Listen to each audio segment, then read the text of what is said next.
आज मेरे पास दो कार्स हैं, Hyundai Venue N-Line, Venue का स्पोर्टी वेरिएंट और XUV 300 टर्बो स्पोर्ट, XUV 300 का स्पोर्टी वेरिएंट। अब ये उस जनता को टारगेट करने की कोशिश कर रही है जो कि एंथुसियास्ट है, जिन्हें फन चाहिए, एसयूवी एलिमेंट्स भी चाहिए, मतलब अर्बन एसयूवी एलिमेंट्स भी चाहिए, प्लस साथ में उनको फन भी चाहिए। बट इनकी जनसंख्या इतनी कम है कि अगर आप ढूंढने जाओगे तो शायद इनसे ज़्यादा आपको नोटा दबाने वाले जो वोटर्स हैं वो मिल जाएं। बट एनीवे, अब क्योंकि बनाई है तो इन दोनों का कंपैरिजन भी बनता है। तो आज के वीडियो में मैं आपको बताऊंगा कि इन दोनों में से मुझे कौन सी ज़्यादा बेहतर लगी, कौन सी ज़्यादा इन्वॉल्विंग है ड्राइव करने में, किसका बेहतर कंट्रोल है, कौन सी ज़्यादा फास्ट है, और बाकी फीचर्स की भी थोड़ी बहुत बात करनी पड़ेगी क्योंकि ऑफ कोर्स आप पैसा लगा रहे हो तो फीचर्स भी आपको चाहिए। नमस्कार खमागणी देवियों सज्जनों, my name is Vikas Yogi, you watching S in studio. और आज हम कंपेयर करने वाले हैं Hyundai Venue N-Line और Mahindra XUV 300 टर्बो स्पोर्ट को।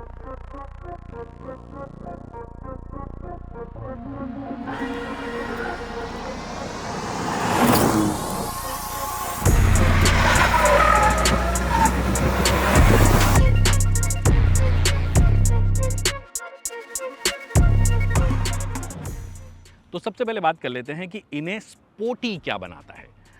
Hyundai Venue की अगर आप बात करोगे तो 1 लीटर टर्बो इसमें रेगुलर मॉडल में भी आता है, सेम पावर आउटपुट फिगर्स आते हैं। बट इसके साथ में एक चीज़ की है कंपनी ने कि सस्पेंशन जो है इसके उन्हें डिफरेंटली ट्यून किया है, थोड़े से स्टिफ हुए हैं। ओवरऑल राइड क्वालिटी जो है वो थोड़ा स्पोर्टीनेस की तरफ इन्होंने ट्यून की है, जिसके बारे में जब परफॉर्मेंस में होंगे तब बात करेंगे। बट मोटे मोटे तौर पर सस्पेंशन में चेंज किया है। दूसरा, स्टीयरिंग जो है वो थोड़ी ज़्यादा भारी हो गई है, ज़्यादा वेट उसमें आ गया है, तो आप ज़्यादा कॉन्फिडेंट फील करते हो। बट जो इंजन है वो एग्जैक्टली सेम है। दैट मीन्स 1 लीटर टर्बो के साथ में जो आपको 120 PS, लगभग 118 bhp की पावर और 175 Nm का टॉर्क मिलता है। अब यहाँ पे क्या किया गया है, यहाँ पे कोई सस्पेंशन में चेंज नहीं है, यहाँ कोई स्टीयरिंग सेटअप में चेंज नहीं है। इट्स एग्जैक्टली द सेम जो स्टॉक गाड़ी में आता है, क्योंकि महिंद्रा को ऐसा लगता है कि इनका जो स्टॉक है वो ही ऑलरेडी बहुत अच्छा है।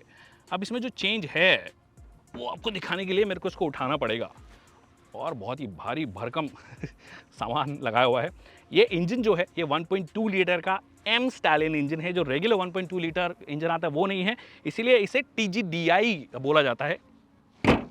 और TGDI जो इंजन है वो पावर आउटपुट फिगर्स के मामले में काफ़ी अच्छा खासा है। ऑन पेपर 130 PS की पावर, मतलब लगभग 127-128 bhp की पावर आपको मिलेगी और 230 न्यूटन मीटर्स का पीक टॉर्क मिलेगा, something that we haven't seen in any sub compact SUV. In fact इससे जो महंगी गाड़ियां हैं, इससे ऊपर वाली गाड़ियां, उनमें भी इतनी पावर नहीं मिलती है। तो महिंद्रा का मानना है कि हमारा इंजन ही इतना दमदार है, प्लस ऑलरेडी हमारी राइड क्वालिटी इतनी अच्छी है कि ये किसी को भी पछाड़ सकता है, नहीं सकता है, वो हम आगे बात करने वाले हैं। बट मोटे मोटे तौर पर ये चीज़ें मिलेगी। और एक्सक्लूसिव कलर्स हैं जो मैं भूल गया था कि ये जो कलर है वो आपको एक्सक्लूसिव मिलता है अगर आप टर्बो स्पोर्ट लेते हो, और उसके साथ में लाल लाल कुछ एलिमेंट्स दिए गए हैं। बट ये कलर डेफिनेटली मेरे से पूछोगे तो मुझे एक्चुअली बहुत कुछ खास लगता नहीं है, और रेड के साथ में तो बहुत ही अजीब सा ही लगता है। अगर यही चीज़ ब्लैक कलर में हो और ये red accents, I think that would look killer. यहाँ पे भी एक्सक्लूसिव कलर है, मतलब आप रेगुलर N-Line लेते हो तो उसके साथ में ब्लू जो आता है वो थोड़ा सा डार्किश ब्लू है, जो नेवी ब्लू सॉर्ट ऑफ है। This is like a lighter sort of shade, और उसके साथ में रेड एक्सेंस यहाँ पे भी दिए गए हैं, तो दोनों में काफ़ी सिमिलर है। और N-Line के बैज हर जगह लगाए गए हैं जिससे कि आप भूलो नहीं। तो ये चीज़ें हैं इनके अंदर आपको अलग नज़र आती है जो इन्हें स्पोर्टी बनाती है, चाहे फिर वो लुक्स की बात हो, चाहे फिर वो परफॉर्मेंस वाइज जिन्होंने चेंज की है। अब चलते हैं, गाड़ी चलाते हैं और देखते हैं कि एक्चुअली परफॉर्मेंस में कौन सी बेहतर है। परफॉर्मेंस की बात करने से पहले एक 0 to 100 तो करना बनता है, और तो 0 to 100 हम करते हैं। मैं सबसे पहले AC ऑफ कर लेता हूं और मैंने इसे स्पोर्ट मोड में लगा लिया है। लेट्स सी कैसा परफॉर्म करती है। ऑलराइट, स्टैंड स्टिल और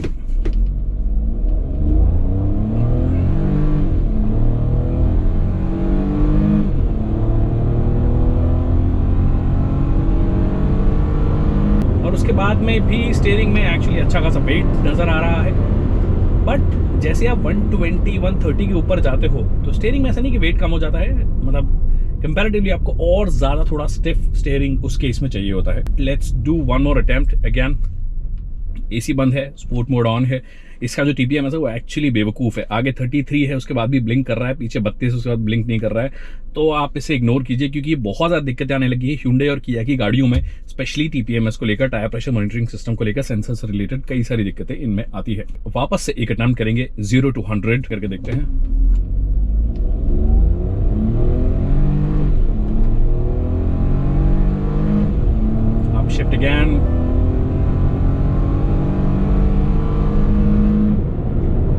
यही दिक्कत है इस गाड़ी के साथ में कि आप मैन्युअली अगर शिफ्ट कर सकते हो तो अच्छी बात है, बट मैन्युअली भी वो जब तक वो सही बैंड में होगा तभी आपको अप शिफ्ट या डाउन शिफ्ट बेसिकली करने देगा। अप शिफ्ट ऑटोमेटिकली ये थोड़ा ज़्यादा होता है, which kind of disappointing in the sense कि ये लोग स्पोर्टी से कर तो रहे हैं, बट इसका जो गियर बॉक्स है वही सबसे बड़ा कल्प्रिट है। मतलब डुअल क्लच ट्रांसमिशन एक हमने देखे हैं Volkswagen के, वेरी वेरी गुड, और डुअल क्लच ट्रांसमिशन को जनरली टॉर्क कन्वर्टर से बेहतर माना जाता है परफॉर्मेंस के लिहाज से, बट यहाँ पर एक्चुअली ऐसा कुछ खास मजा नहीं आता है। इसका गियर बॉक्स जो है वो बहुत ही अजीब सा रिएक्ट करने लग जाता है। अभी मतलब मैं यूजुअली कई बार इसको जब चढ़ाई पर लेकर जाता हूँ तो उस चढ़ाई के केस में ना ये कई बार ऐसा होता है कि ये कंफ्यूज हो जाता है बहुत ज़्यादा, और ऐसा लगता है कि अननेसेसरी अपने आप को पुश करने की कोशिश कर रहा है, फिर कई बार रुक जाता है, तो कंफ्यूजन जो है। इससे बेहतर मुझे इनकी i20 N9 लगती है। एक तो लो स्लंग है, थोड़ा सा वेट और कम है, प्लस यही वाला इंजन आता है, सेम गियर बॉक्स आता है, तो वो ज़्यादा एंगेजिंग लगती है, ज़्यादा इन्वॉल्विंग लगती है। हाँ, सस्पेंशन में एक चीज़ अच्छी हुई है कि अगर आप गड्ढे वड्ढों पे भी इसको लेके जा रहे हो या ऊपर नीचे कुछ अंडुलेशंस आ रहे हैं तो उस केस में ये ज़्यादा बेहतर मैच्योरली हैंडल करता है, तो वो एक चीज़ है। I am still not going to say this is one of the most fun you know sporty cars out there. आज भी मुझे आप पोलो दे दो विद द GT3 ऐसा है जिसमें ऑटोमेटिक भी आता है, that is lot more fun to be honest. In gear acceleration जो है वो थोड़ा और बेहतर होना चाहिए था, थोड़ा सा और लंबा इनको गियर्स को अगर ये होल्ड कर पाता ये तो मज़ा आ जाता, तो दैट्स व्हाट इट इज़। बाकी तो जो है वो है ही। अब चलते हैं हम महिंद्रा XUV 300 के पास। इंजन के नंबर सुन के आपको लगेगा भाई साहब क्या शानदार इंजन है। वो कहते हैं ना कि महिंद्रा को डीजल इंजन बनाने आते हैं, तो ये क्या करते हैं, पेट्रोल इंजन को भी डीजल इंजन जैसे बनाते हैं। हमने थार का पेट्रोल इंजन देखा है, fantastic, it's just amazing. Same यहाँ पर भी है, एम स्टालियन अभी आ गया है 130 PS 230 Nm। ये नंबर सुन के एक्चुअली डीजल वाले नंबर्स ही आपको नजर आते हैं, बट अब ऑफकोर्स 0 to 100 हम अटेम्प्ट करेंगे, उसके लिए AC ऑफ कर दिया। नंबर्स आपने सुन लिए। 6 स्पीड का मैनुअल गियर बॉक्स इसमें आता है, इसमें कोई भी ऑटोमेटिक आपको नहीं मिलता है और उसमें कोई मैनुअल आपको नहीं मिलता है, तो ये डिफरेंस है। तो अब मैनुअल का जो मजा है उसके साथ में एक अटेम्प्ट मारते हैं। फर्स्ट गियर मैंने लगा लिया, रेविंग द इंजन,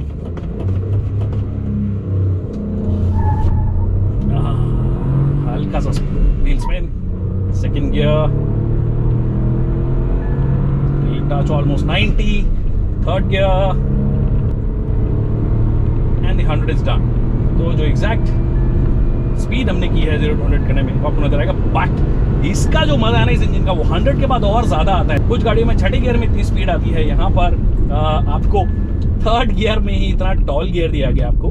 हालांकि ऑफकोर्स 1500-1700 RPM के नीचे बहुत ज़्यादा दम इसके अंदर आपको नज़र नहीं आएगा, बहुत दमखम नज़र नहीं आएगा, but you know it's lot of fun जब आप हायर अप दी RPM जाते हो, हाई रेव्स में जब आप कुछ कर रहे होते हो। हालांकि जो रेड लाइन है वो 6000 RPM के आसपास आ जाती है। Will do one more attempt again, AC बंद, first gear, driving the engine little bit and here we go, wheel spin, second gear 90, third gear, we have touched the 100। ऐसा लग रहा है कि जैसे मुझे उससे ज़्यादा फास्ट ये लग रही है, मतलब एन लाइन से ज़्यादा फास्ट ये मुझे संभाव लग रही है,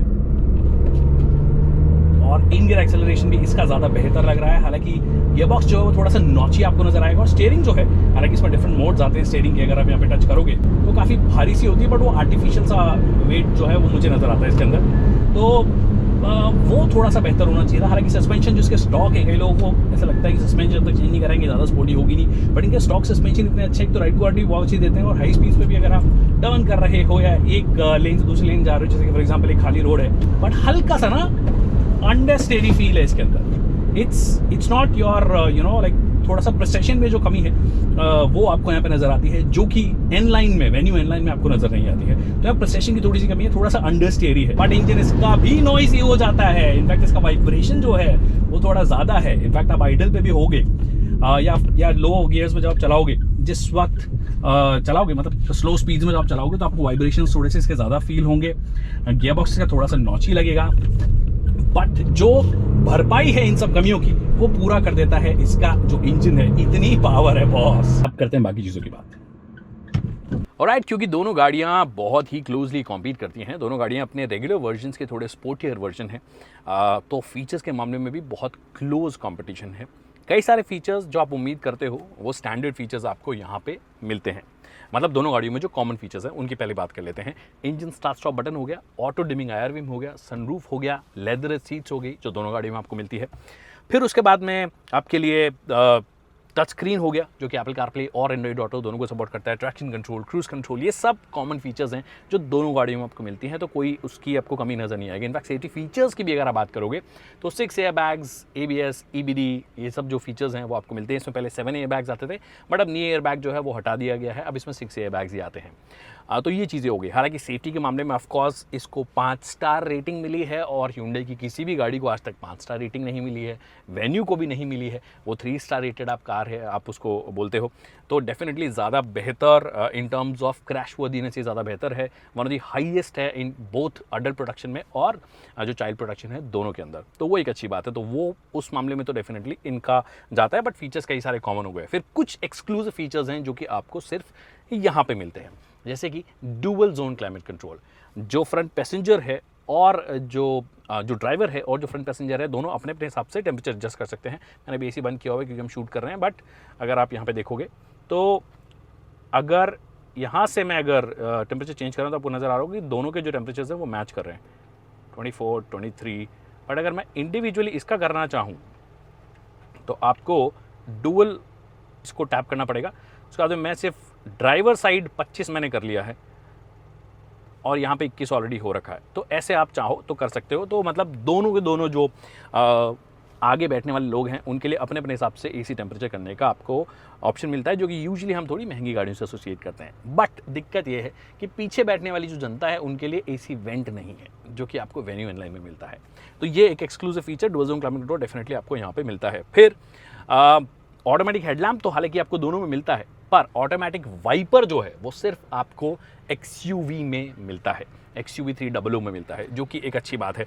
और ऑटोमेटिक वाइपर भी काइंड ऑफ सेफ्टी फीचर आप बोल सकते हो कि आप बारिश में जा रहे हो, इफ़ इन केस बूंदाबांदी हुई है, कई बार आपका ध्यान नहीं होता है तो तुरंत ये चालू हो जाएंगे। वो एक बहुत ही हेल्पफुल एक फीचर हो गया। और एक और चीज़ अगेन सेफ्टी पे ही एम्फेसिस करके फ्रंट पार्किंग सेंसर आपको मिलते हैं, जो कि एक अच्छी बात है कि अगर आप आगे गाड़ी पार्क कर रहे हो, हालांकि 4 मीटर की है, बहुत बड़ी गाड़ी नहीं है, बट अगर पार्क कर रहे हो क्लोज नेटेड पार्किंग में तो फ्रंट पार्किंग सेंसर बहुत मदद करते हैं, वो भी आपको यहाँ पे दे दिया गया। तो ये इसके कुछ एक्सक्लूसिव फीचर्स हैं। वेन्यू ऑनलाइन में आ गया हूँ और इसके एक्सक्लूसिव फीचर्स की बात कर लेते हैं, क्योंकि XUV 300 की तो मैंने आपको बता दी। अब यहाँ पे वायरलेस चार्जर आपको मिल जाता है, जो कि काफ़ी हेल्पफुल है, और बड़ा आपका चप्पल प्रो मैक्स जितना भी फ़ोन है अगर, तो भी आप यहाँ पे रख सकते हो, no problem at all. Drive mode आपको मिल जाता है, 3 ड्राइव मोड्स मिलते हैं इसके अंदर by the way, eco, normal और स्पोर्ट। और परफॉर्मेंस में स्पोर्ट की बात हम ऑलरेडी कर चुके हैं तो इसके बारे में बात नहीं करेंगे, बाकी इको, नॉर्मल ये सब भी आपको मिल जाते हैं। उसके अलावा इंस्ट्रूमेंट क्लस्टर जो है वो फुली डिजिटल आपको मिलता है, वहाँ पे फुली डिजिटल आपको नहीं मिलता है, जो कि एक अच्छी बात है। पेडल शिफ्टर्स जो हैं वो आपको एक्सक्लूसिवली यहाँ पे मिल जाते हैं, वहाँ पे नहीं मिलते हैं। टच स्क्रीन जो है वो बड़ा साइज़ है, 8 इंच का। ऑल्सो इसका जो फीडबैक है, टच रिस्पॉन्स है, वो ज़्यादा बेहतर है, इन टर्म्स ऑफ क्वालिटी भी बेहतर है। इनफैक्ट अगर आप रिवर्स पार्किंग कैमरा अगर लगाओगे तो वो भी आपको इसका थोड़ा सा ज़्यादा बेहतर लगेगा। मैं लगाता हूँ रिवर्स, नज़र आ रहा है एकदम क्लीन चपाट सड़क आपको नज़र आ रही है, जो कि बहुत अच्छी बात है। तो बहुत अच्छी क्लैरिटी इस गाड़ी की है उस मामले में। और अब जो वेन्यू इनलाइन आती है उसके साथ में डैश कैम भी दे दिया गया है, तो सेफ्टी फीचर एक ये वाला भी सेफ्टी फीचर है। कई बार स्कैम होते हैं हमारे देश में, ऊपर आके कोई कूद जाता है, पैसा मांगने लग जाता है, इसके बाद में वो पैसा नहीं मांगेगा। बाकी overall like I said, quality wise I think this feels richer. Type C आपको जो है पोर्ट्स में मिलते हैं, टाइप A मिल गया, टाइप C आपको एक यहाँ पे मिल गया, 12 पावर सॉकेट मिल गया। पीछे की साइड जो दोनों पैसेंजर्स हैं उनके लिए भी आपको टाइप C मिल जाता है। तो कहने का मतलब आप अगर कोई भी अपने डिवाइस से चार्ज करना चाहते हैं तो आप इजीली कर सकते हो। ऑल्सो कनेक्टिविटी फीचर्स जो है वो आपको यहाँ पे मिल जाते हैं। प्लस ड्राइवर साइड आपको 4-वे एडजस्टेबल इलेक्ट्रिक सीट मिलती है, 4 तरीके से एडजस्ट कर सकते हो। आगे करना हो मैंने सिंपली कर दिया, आपको थोड़ा सा रिक्लाइन करना हो वो आप कर सकते हो। हालांकि जब सीट को ऊपर नीचे करना है तो उसके लिए मैनुअल ही दिया गया है, पूरा हो जाता तो बहुत ही बढ़िया बात हो जाती, बट एनीवे फिर भी इलेक्ट्रिक एडजस्टमेंट तो आपको मिल ही जाता है। तो ये इसके एक्सक्लूसिव फीचर्स हो गए, और इसका जो बूट है वो भी बड़ा है। ऑलराइट, तो फीचर्स मैंने आपको बता दिए, एक्सक्लूसिव फीचर्स दोनों गाड़ियों के। आप क्वालिटी लेवल्स की जब आप बात करते हो तो क्वालिटी लेवल्स के मामले में एक्चुअली मुझे लगता है कि काफ़ी कुछ काम करने की ज़रूरत है महिंद्रा को स्पेशली, क्योंकि इंटीरियर फिट एंड फिनिश के मामले में somehow Hyundai does it really well. Yes, sturdiness है इनकी गाड़ियों में, वो आपको लगता है कि भैया मटेरियल माल मटेरियल लगाया गया है जिससे कि स्ट्रेंथ इस गाड़ी में नज़र आती है। हालांकि जो सिलेक्शन ऑफ मटेरियल है वो हमेशा ह्यूंडई का थोड़ा बेहतर होता है, वो ज़्यादा अप मार्केट उसको रखते हैं, फिनिशिंग बहुत ज़्यादा अच्छी आती है, बटन्स की क्वालिटी ज़्यादा बेहतर आती है। यहाँ पे कई चीज़ें बहुत बेसिक लगती है, स्पेशली ये जो गाड़ी है इसका तो डिज़ाइन भी बहुत ज़्यादा बेसिक लगता है, जैसे बटन्स ही बटन्स आपको नजर आएंगे। ये एक अलग चीज़ दी गई है, फिर यहाँ पे बटन्स दिए गए हैं, इनकी क्वालिटी जो है थोड़ी सी बेहतर हो सकती है, overall fit and finish levels थोड़े से बेहतर हो सकते हैं, उस चीज़ पर डेफिनेटली काम करने की जरूरत है। ऑल्सो इंस्ट्रूमेंट क्लस्टर जो है वो थोड़ा सा पुराने ज़माने का लगता है। तो ओवरऑल इंटीरियर हालांकि ऑल ब्लैक कर दिया गया है, दोनों गाड़ियों में ऑल ब्लैक मिलता है, यहाँ पे भी ऑल ब्लैक कर दिया गया है, स्पेशली टर्बो स्पोर्ट के साथ में। बट इसको भी ऑल ब्लैक कर देते, या तो या मैं थोड़ी मैट सॉर्ट ऑफ फिनिश दे देते, पियानो ब्लैक फिनिश यहाँ पे दिया गया है तो यहाँ पे कुछ मैट फिनिश दे देते, या समथिंग ऑल ब्लैक कर देते। बट अगेन फिर भी डिज़ाइन वाइज ना ये थोड़ा सा आपके लिए अंडरवेलमिंग है, उतना कुछ खास एक्सपीरियंस आपको नहीं नज़र आता है। ऑल्सो बूट स्पेस के मामले में तो बोलने की ज़रूरत ही नहीं है, मतलब हमने एक बच्चों का स्ट्रॉलर छोटा वाला रखा हुआ है, उसके बाद में जगह नहीं बची है भैया, तो आप सोच लीजिए कि सामान इसमें रख ही नहीं सकते हो। अब भैया आखिरी बात कर लेते हैं कि इन दोनों में से कौन सी मुझे ज़्यादा बेहतर लगी, क्योंकि सिंस ये कंपैरिजन मैंने ही किया है, किसी और का ओपिनियन नहीं है, मेरा पर्सनल ओपिनियन जो भी है। मुझे ऐसा लगता है कि अगर आपको फीचर्स और इंटीरियर की क्वालिटी थोड़ी सी बेहतर चाहिए in terms of fit and finish, selection of material, तो आप डेफिनेटली वेन्यू एन-लाइन की तरफ जा सकते हो। बट अगर आप बाकी किसी भी लिहाज से देखोगे, इवन प्राइसिंग, ये 11,65,000 से शुरू होती है और 12,90,000 पे ख़त्म हो जाती है। ये गाड़ी शुरू ही 12,60,000 पे होती है और 13,74,000 एक शोरूम आती है। तो ये वाला वेरिएंट अगर आप ले रहे हो तो 15.5-16 लाख रुपए आपको देने पड़ेंगे। अगर 16-17 लाख का बजट है तो सब कॉम्पैक्ट एसयूवी में ना जाओ, ज़्यादा स्पेशियस गाड़ी लो। अगर ह्यूंडई लेनी है तो क्रेटा ले लो, और कोई गाड़ी लेनी है तो कोई और गाड़ी ले लो, बट उस प्राइस में definitely it doesn't make sense. मुझे उस मामले में ये ज़्यादा बेहतर लगती है। अगर आप परफॉर्मेंस की बात करते हो तो भी इंजन इसका ज़्यादा दमदार है। हाँ, इसका स्टीयरिंग फीडबैक बेहतर है, सस्पेंशन थोड़े से और स्पोर्टीनेस की तरफ ट्यून किए गए हैं, बट वो जो इंजन है और जो ट्रांसमिशन है वो डिसअपॉइंट बहुत ज़्यादा करता है। तो मेरे हिसाब से वो वाला जो लॉजिक है वो वाला कहीं ना कहीं पे खो जाता है। तो उस हिसाब से ये गाड़ी मुझे ज़्यादा बेहतर लगी। इन टर्म्स ऑफ सेफ्टी भी हम सबको पता है 5 स्टार रेटेड है, ये नहीं है। तो ओवरऑल सारे पैरामीटर्स पर देखोगे तो I think this one wins hands down. What do you think? Do let me know in the comment section. और ह्यूंडई के जो फैन बॉयज हैं उनको मेरे को दुखी नहीं करना है और महिंद्रा वालों को खुश नहीं करना है, ये मेरा अपना पर्सनल ओपिनियन है। What do you think? Do let me know in the comment section. I hope आपको वीडियो पसंद आया होगा। वीडियो पसंद आया तो इसे लाइक करना और शेयर करना ना भूलिए। और कोई कंपैरिजन चाहिए तो मुझे कमेंट सेक्शन में बता दीजिए। माइलेज आई थिंक मैंने मिस कर दिया है, तो मैं माइलेज आपको बताता हूँ कि माइलेज के मामले में भी एक्चुअली XUV 300 टर्बो स्पोर्ट ज़्यादा पावर होते हुए भी ज़्यादा बेहतर देती है। इस वाली ने मुझे कभी कभी 9-10 की भी दी है और ये कम पावरफुल है, तो वो जो ट्रांसमिशन वाला जो पंगा है उसको सॉर्ट करने की ज़रूरत है।